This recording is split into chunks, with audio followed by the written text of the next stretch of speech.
বিধানসভা নির্বাচনে রাজ্যবাসী ফ্যাসিবাদী শক্তিকে পরাস্ত করেছে।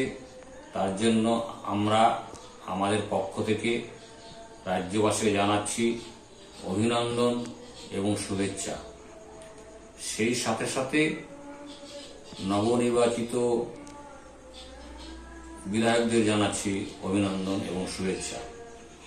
পাশাপাশি আমাদের এটাও মনে রাখতে হবে, রাজ্যবাসীর কাছে মনে রাখার জন্য আবেদন করছি যে ফ্যাসিবাদী শক্তির প্রাথমিক গতি যেটা সংসদীয় নির্বাচনের মধ্যে আসে সেটাকে আমরা পরাজিত করতে পেরেছি ঠিকই, কিন্তু ফ্যাসিবাদী শক্তি এখান থেকে চূড়ান্তভাবে পরাহত হয়নি।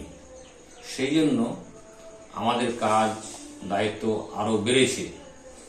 নির্বাচনে পরাজিত করার পরে এই ফ্যাসিবাদী শক্তির যে আদর্শ দর্শন, তার শিক্ষা, সে শিক্ষার বিরুদ্ধে জনগণকে, রাজ্যবাসীকে লাগাতার নিরবচ্ছিন্নভাবে সচেতন, শিক্ষিত, ঐক্যবদ্ধ করার মধ্য দিয়ে তাকে জীবনের সর্বক্ষেত্রে পরাজিত করতে হবে। পাশাপাশি রাজ্যবাসীকে সচেতন করার ক্ষেত্রে যে সমস্ত ব্যক্তি, দল, সামাজিক সংগঠন, গোষ্ঠী ভূমিকা পালন করেছেন তাদের দায়িত্ব বেড়ে গেল এবং তাদেরকে আমরা অভিনন্দন জানাচ্ছি, শুভেচ্ছা জানাচ্ছি এই ভূমিকা পালন করার জন্য।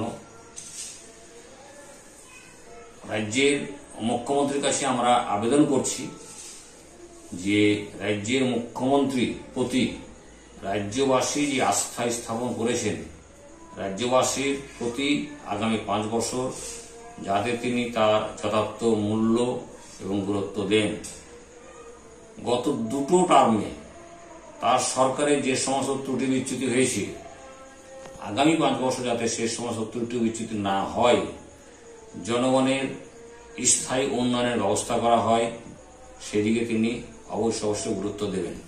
আমি বিশেষ করে মুর্শিদাবাদ জেলার নির্বাচিত বিধায়কদের প্রতি আহ্বান জানাচ্ছি, তাদের ধন্যবাদ জানাচ্ছি, শুভেচ্ছা জানাচ্ছি, অভিনন্দন জানাচ্ছি যে মুর্শিদাবাদ জেলা একটা পিছিয়ে রাখা জেলা, কেন্দ্রীয় সরকার, রাজ্য সরকার দ্বারা স্বীকৃত, বিভিন্ন সরকারি কমিশন দ্বারা স্বীকৃত যে মুর্শিদাবাদ জেলা পিছিয়ে আছে। সেই জন্য মুর্শিদাবাদ জেলার জন্য রাজ্য সরকার যাতে বিশেষ অর্থনৈতিক প্যাকেজ তৈরি করেন এবং অর্থনৈতিক প্যাকেজ তৈরি করার মধ্য দিয়ে মুর্শিদাবাদ জেলার উন্নতিতে শিক্ষা, সংস্কৃতি, আর্থিক, ব্যবসা বাণিজ্য, পর্যটন সমস্ত ক্ষেত্রে উন্নয়নের জন্য বিশেষ গুরুত্ব দেন, বিশেষ কর্মসূচি গ্রহণ করেন, সেই দাবি জানাচ্ছি।